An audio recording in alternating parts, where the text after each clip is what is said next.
personal views and opinions expressed by our podcast guests are their own and are not legal advice or official statements by their organizations.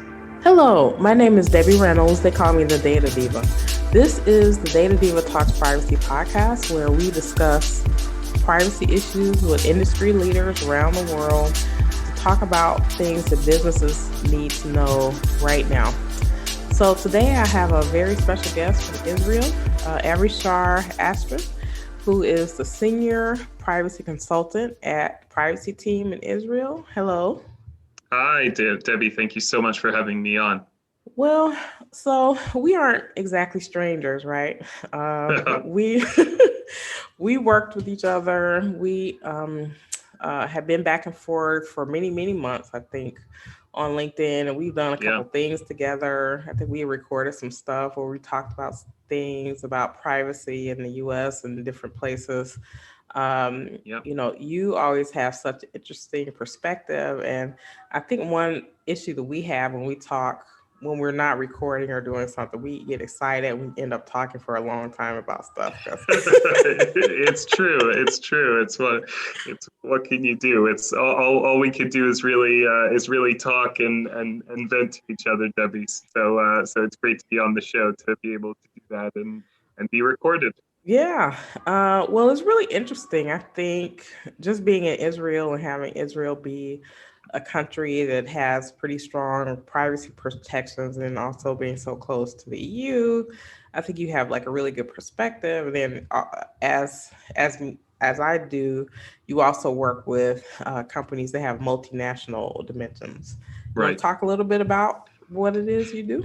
Yeah, sure. Pleasure. So I am actually, up until recently, I was the head of privacy at Asterson, which is a UK law firm based here in Israel. And what I was doing was advising companies on compliance with the UK and EU GDPR regulations.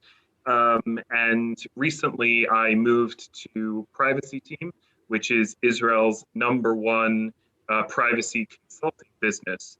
And we serve as external DPO and also provide just general privacy consulting services to some of Israel's and the world's really leading tech companies.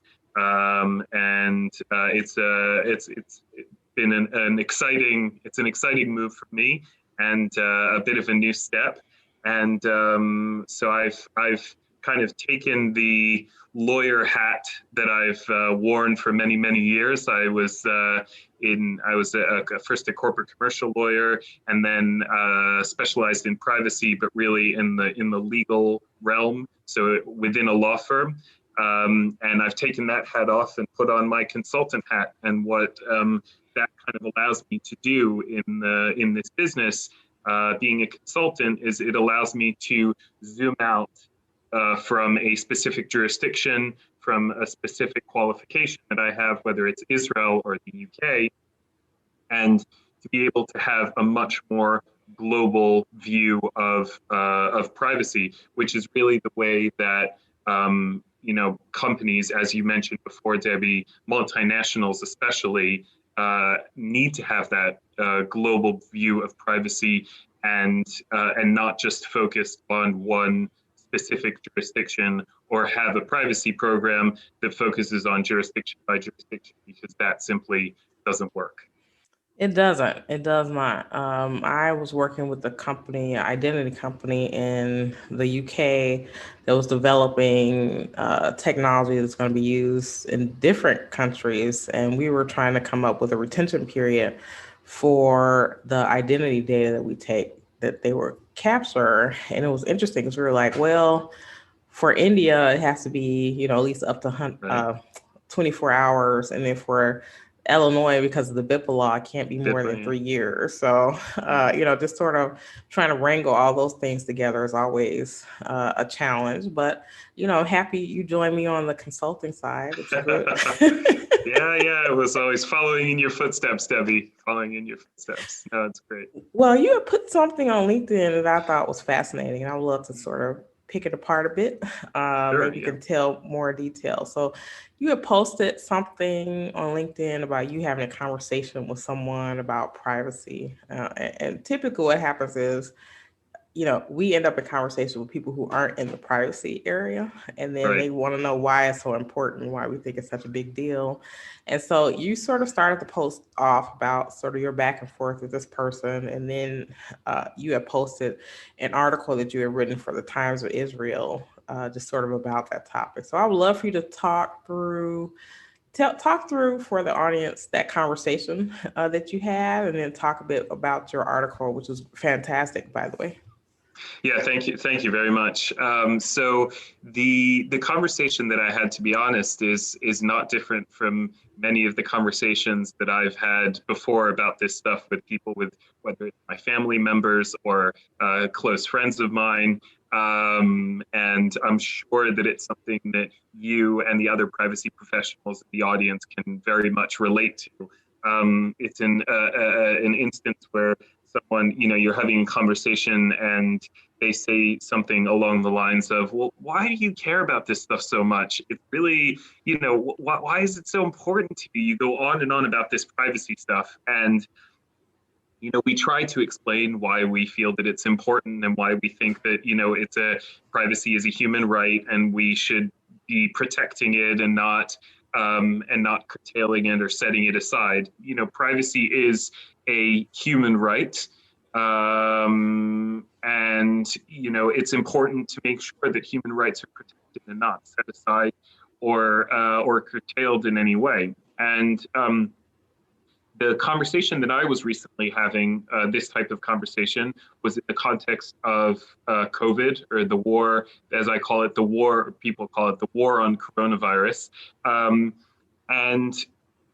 the conversation kind of what I was saying to this person who was asking me was, they were saying to me, yes, I understand that the right to privacy is important, but Avishai, what you need to understand is we are at war. We are at war with a virus that is threatening the very fabric of our society and the way that we live. And therefore, we need to do everything that we can in order to defeat this virus. And that really made me think.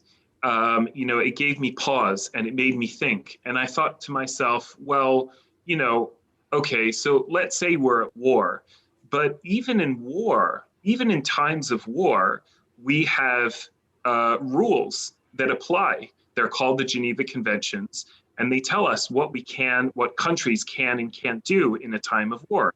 You can't use chemical warfare. You can't, and there are all of these, you can't abuse prisoners of war. So there are a set of rules that are put in place. And so that got me thinking too, okay, if there are a set of rules that apply to war, then surely there should be a set of rules that apply to the war on coronavirus as well. And that's kind of where the idea for my article came from, which is how basically, if we're talking about coronavirus and we're talking about measures that we need to take in order to combat coronavirus, how far are we willing to go, and how far are we willing to take those measures in order to, in the interest of fighting this quote unquote war. And the examples that I was looking at in Israel, there were a few examples. So the first one that came to my mind that I mentioned in the article was that Israel last year, in the beginning of the coronavirus pandemic, decided to utilize the intelligence services to provide surveillance on people who had contracted COVID to make sure that they weren't leaving their homes. So using military or secret intelligence against citizens. Imagine in the US, the government deciding to use the CIA to to to basically determine where people's whereabouts and make sure that people that had COVID weren't leaving their houses. So that was one. And despite warnings from experts saying that these tools are not designed to track civilians in the way that, and they're not accurate enough in the way that the government is hoping to use them. They were still implemented and are still implemented actually to this day. And there were some another decision on a number of countries, Israel included, decided to develop a contact tracing app.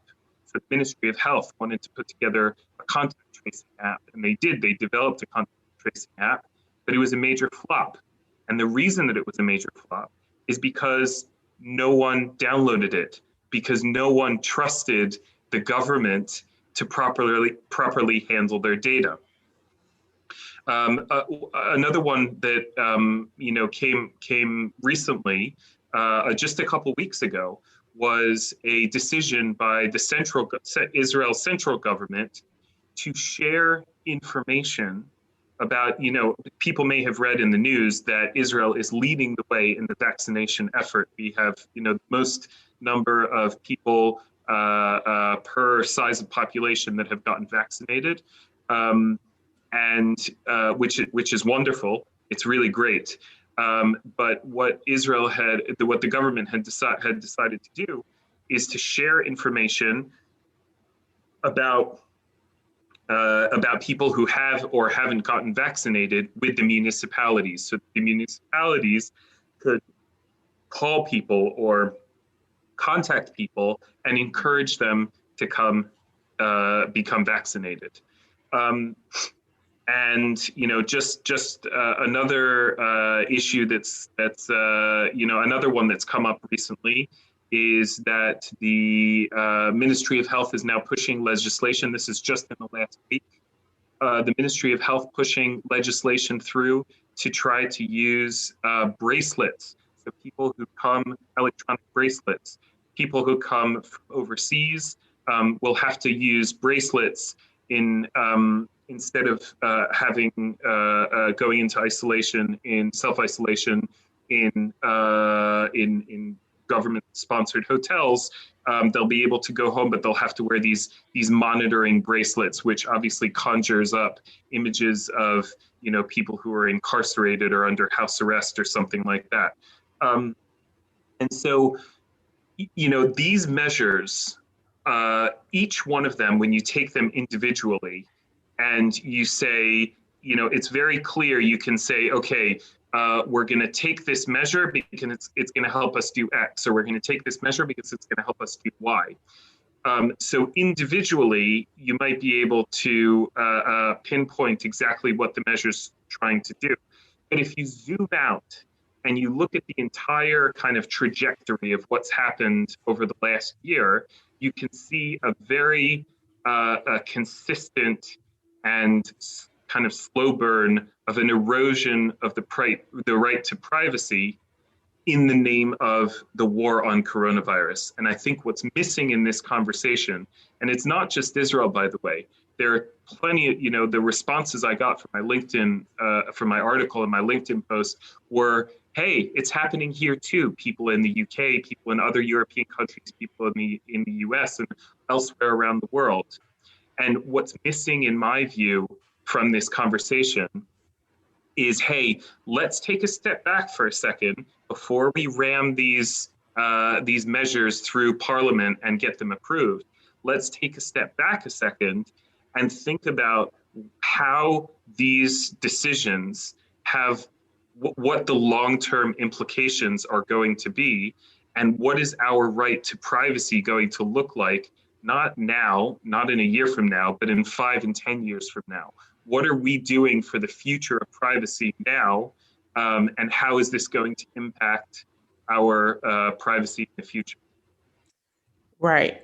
I think you're right. It's kind of the drip, drip, drip of things that happen. Exactly. So maybe, like you said, one thing by itself may not be a problem, but many things built up over time kind of changes, because you're sort of moving the field goal, right? You're moving the Moving the line of goalposts. what you Yeah, think is acceptable, and those lines rarely ever go back to the way that they were. So exactly. I think too, there is always, for some reason, people want to comport or try to say that you can either have privacy or you can have security. And I think all of us know that that's sort of a false equivalency. The opposite Exactly. of security isn't privacy and vice versa. So Right. I think it's important to be able to do both. But a lot of what is capable of being done is related to kind of the national and state laws of kind of where you are. And then also, just what citizens think are is acceptable. So a lot of it has to be citizens saying, I don't think this is acceptable. Let's find a better way to do this. Being involved in, trying to be involved in things like legislation. But we all know that almost any government has powers Yep. when it comes to emergency situations that somehow can truncate individuals' rights, but those powers are supposed to be temporary. So when the emergency, quote unquote, is over, it's supposed to go back to normal. But I Yeah. think what we're finding is that uh, what we know now, we didn't know a year ago. So a year Exactly. ago, actually today is March 2nd. So last year, March 2nd, I had taken out my last trip out of the country, and I was coming Mm, back from Costa Rica. And so the world was very different, obviously, when I came yeah. home. But I think Surprise. this, right, this on March 2nd, actually in the US, there had only been one death in the US that was related to COVID. And now we're what, 515,000 Wow. people in the US have passed away in the Wow. last year. Wow. But I think then too we were thinking, oh, this is temporary. We're just going to be doing this for a couple of weeks. I'm just going to go work from home, for a couple of weeks, and a year later we're still working from home and Very still true. trying to sort it out and trying to figure out, well, wait a minute, if this is a long term thing, Yeah. just like you were saying before, if people are giving up their privacy for something in the short term, I think that's a different conversation than saying, we Absolutely. don't know how long this is going to take. This may be years, so are we willing to sort of extend that state of grace, I guess, beyond kind of our normal contours of what we thought this was going to be? Yeah, very true. And you see the permanence in some of the solutions already. I mean, you're talking about what's the future of international travel going to look like? They're talking about, passports in Israel. We've already got a national, it's called the Green Passport, where if you get vaccinated or if you are if you've recovered from Corona, you could get the Green Passport, which is basically a centralized database of people's health data. Right. And so, and this is really important, Debbie. I really want to stress this: is that I am not trying to say that we shouldn't take these measures. That's not what I'm Right. trying to say at all. And I'm also not saying that we shouldn't do whatever we can in order to eradicate this virus from the face of the earth. What I am saying is that if you want to take responsible decisions, you need to have what I called in my article, you need to have a responsible adult in the room that you ask. You need to involve the correct stakeholders. Make sure that you have someone from the Privacy Protection Agency in the room when you're making the decision so that they can tell you, guys, listen, this isn't the way to do it because this is going to cause X, Y, Z. We have to do it differently. We have to do A, B, C because that's the way that's going to less impact people's privacy and and the protection of people's data. So I'm not at all saying for 1 second, let's just sit back and do absolutely nothing. But the conversations that should be happening are not happening, and that's my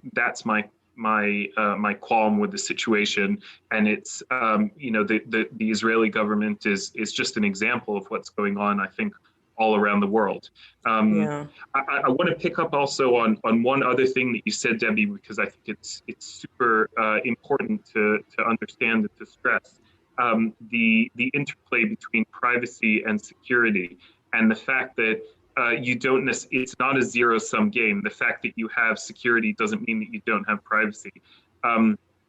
There's a very, if you ask a privacy professional like myself, what Israel's privacy kind of view is, it's very much security oriented.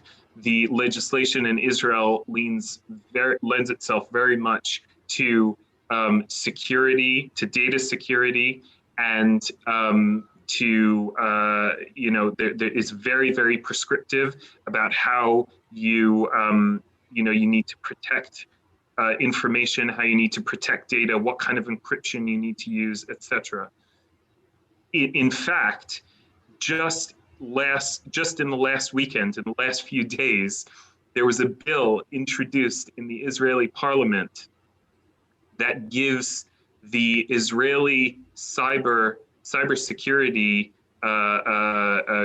authority, that gives them very, very broad sweeping authority and rights in terms of protecting the Israeli cybersecurity space, right? So, the ability to, even to the extent that they would be able to go into private companies' IT systems in order to try to fend off a security threat.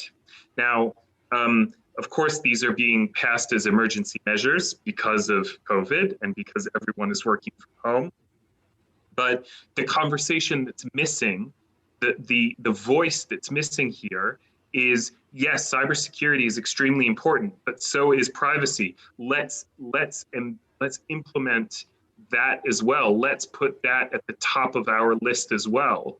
And that is a conversation, that is a voice that isn't being heard, and a conversation that isn't being had. And it's a shame, because if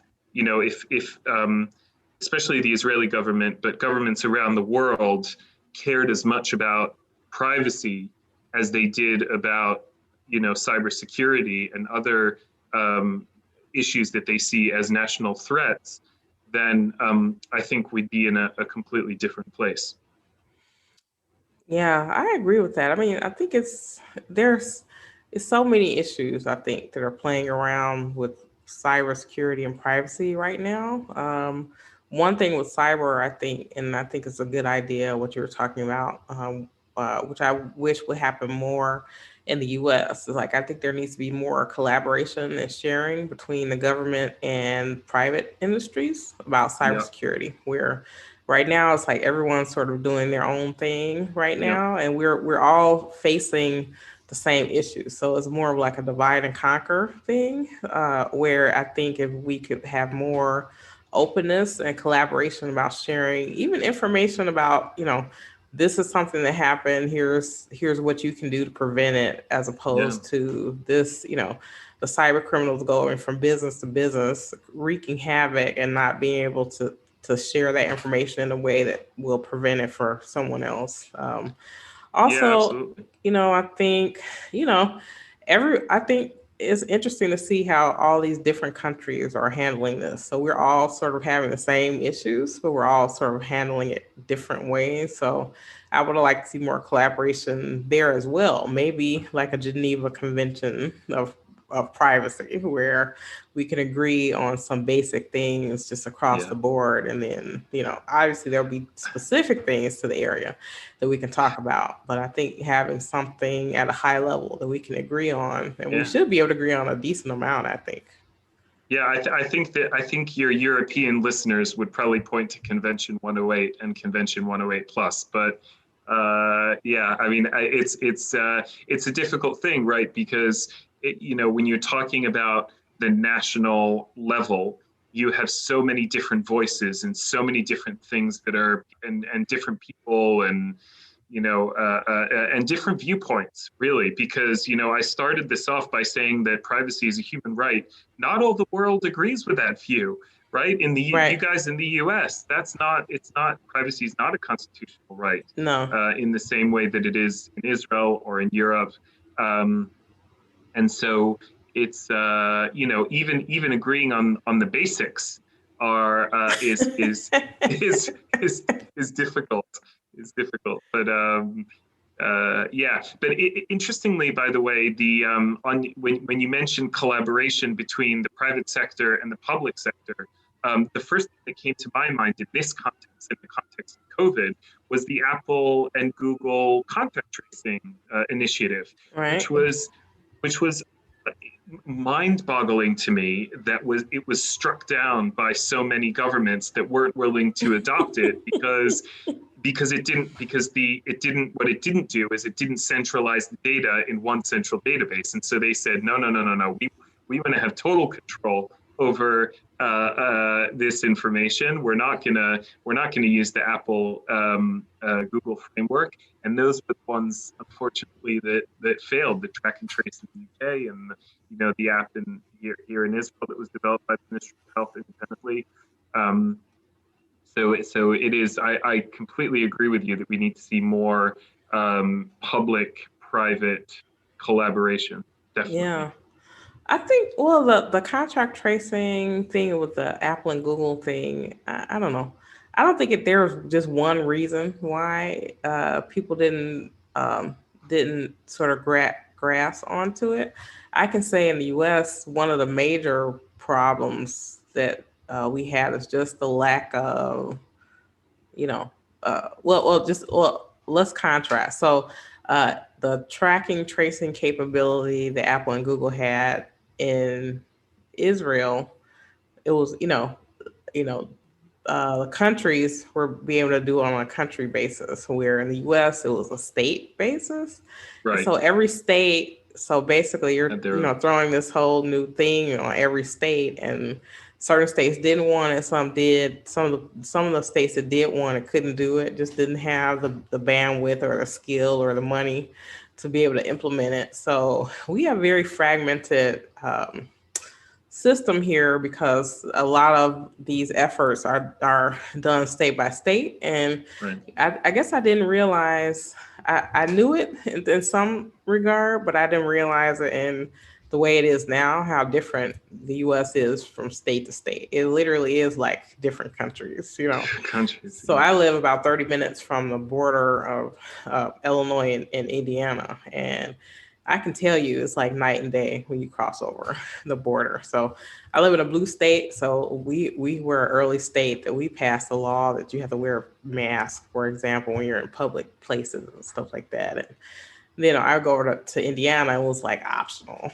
I just couldn't believe. I'm Really? like, I'm 30 minutes Wow. across the border, and it's totally Wow. different the way that they're handling And things. So. COVID doesn't respect those No. state lines, does it?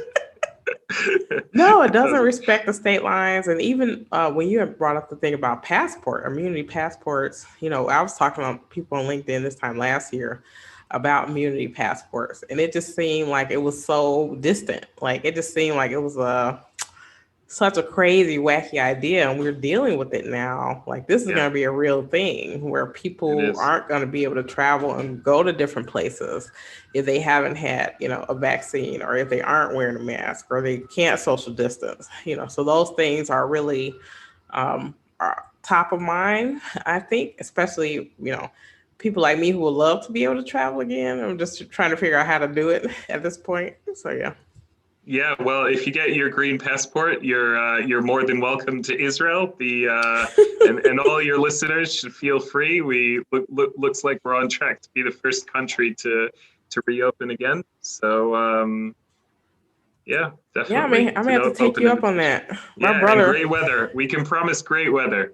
Don't worry about that. My brother adores Israel, so he's been a couple times or whatever. He's tried to get me there. So, yeah, if you guys open up first, I'll definitely be on the list. That's for sure. Yeah, no, I mean, it's funny that kind of we joke about it, but when just going back to these conversations that I have, everyone that I speak to points to, okay, so look how great we're doing, and we're going to be the first to open, and it's amazing. I'm super thrilled and grateful to be in a country that has managed to to make such great strides and efforts in order to benefit the citizens of the country. But my question is then, okay, so we've done this. This is great. At what price? What was the Right. price that we've paid in the long term? And it's not something that we're going to see now. It's not something that we're going to see in 2 years. It's something that we're going to see in 5 and 10 and 15 years. What is the price that we've paid in terms of where has the needle, where have we been willing to move the needle? Where has the envelope been stretched to? Where now that this is the new normal, the new standard, and so at what price are we, are we reopening the country, and what's it going to look like for us going forward, especially people who care deeply about this privacy stuff.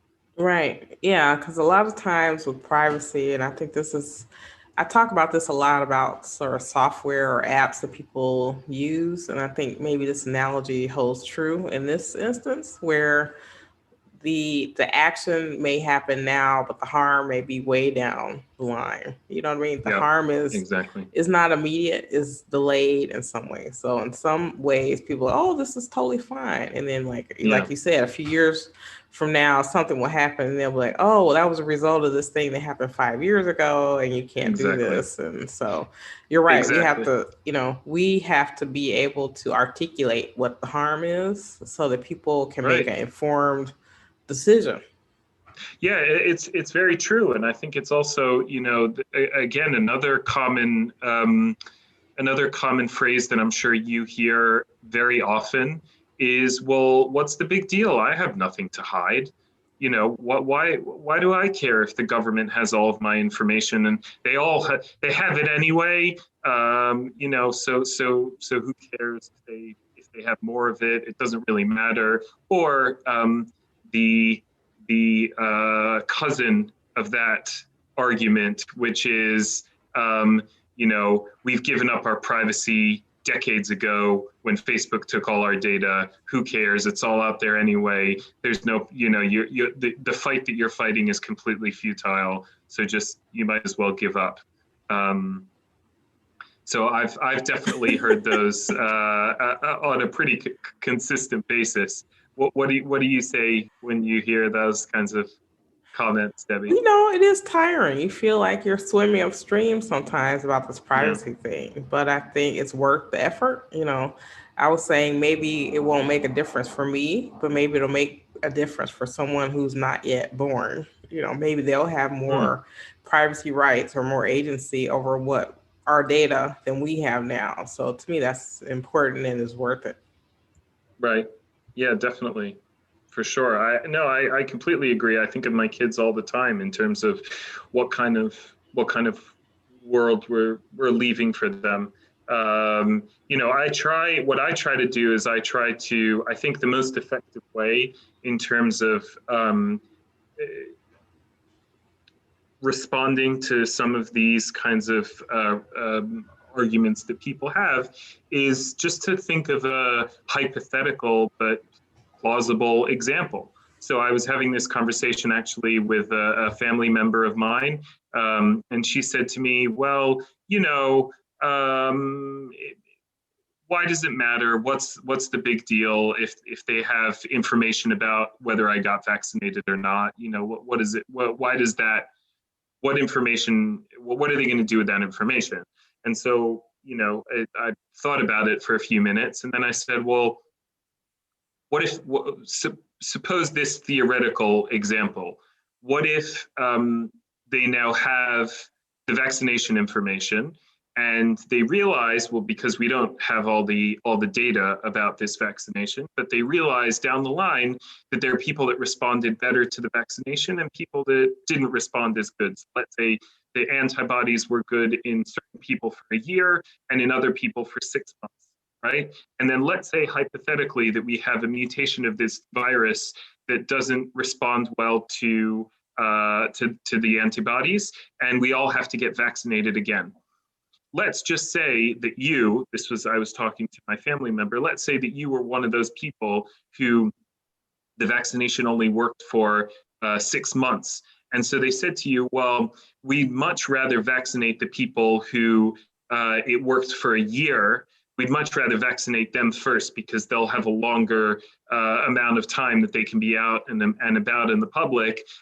So you go and wait to the end of the line. How would you feel if that was the if that was the result? And I think it gave her kind of pause, and she had to think about it. And she said, actually, that wouldn't make me feel so great. So it's just one completely hypothetical example, but it shows you how we need to be responsible about handling this information. And it can't just be the case that every single person has access to all the data, because even people who have our best intentions at heart can sometimes make mistakes or make decisions that aren't in line with the values we believe in. And so those are the things that I think we really need to be careful of. And as I said, in my article, and I said before, these are conversations that need to be had, and they're not being had. And that's the disappointing and upsetting part to me. Yeah. Well, we're getting at the close of our time. I would love to, and maybe you've already sort of sprinkled us with some of this information already, but if there was one thing, according to Avishai, that you wanted to happen in the world related to privacy, what would that be? Oh, wow.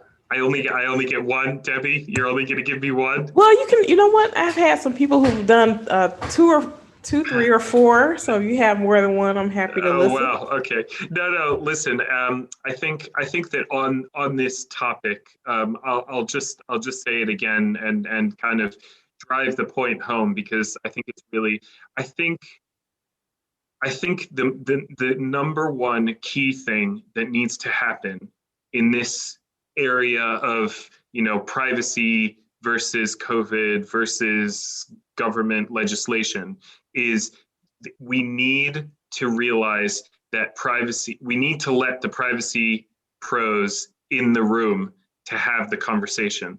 I think that one of the impacts that legislation like GDPR and CCPA and the New Virginia law and LGPD and all of the other legislation and the Canadian bill that's come into force in the last few years, one of the amazing things one of the transformative things that those pieces of legislation have done in the commercial context is that it's elevated the role of privacy professional to become a board level issue. And I think, if I'm kind of drawing a parallel from the business world to the government world, we need to re-elevate privacy to the equivalent of board level decision making in national governments. It needs to be something that's talked about and let into the room so that these concerns and these issues are heard and spoken about and considered, as you said, not just for our sake, but for the sake of generations to come, because once you open the floodgates, once you move the goalposts, they're not going to move back. So, if there's one thing that I would hope for is let privacy pros in the room. Yeah. The room where it happens, to quote Hamilton. That's let right. Them in the room where it happens. That's right. Where it happens, the room where it happens. Well, thank you so much. This was fantastic. I really love your article. People should go on LinkedIn and connect to Avishai and look at his content. It's quite good, and you always have really interesting things to say. Congratulations on your new role. I'm sure we'll be looking to you, as always, for interesting things to talk about. Thanks so much, and thank you again for having me on, Debbie. If anyone, everyone should also check out Debbie's stuff, which is also amazing. The short videos are great. People, when you're tired of seeing my writing, go and check out Debbie's videos, because they're always very informative and very helpful. Well, thank you so much, my friend, and we will be in contact. I'll talk to you soon. Absolutely. Thanks, Debbie. Okay, bye.